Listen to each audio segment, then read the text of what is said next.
Something went wrong. YouTube, iPhone. Hey everyone, welcome back to our channel. In this video we're going to learn how you can solve the something went wrong issue on your YouTube app on iPhone, so make sure to watch the video till the end.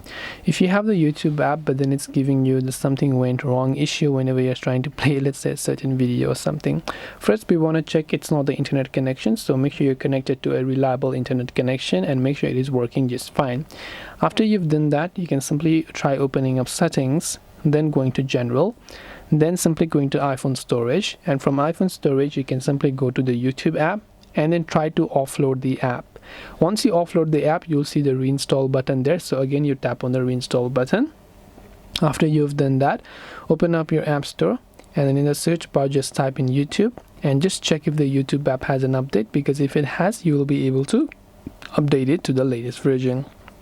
And this way you will be able to go ahead and then solve the something went wrong issue on YouTube. I hope that this video helped you a lot.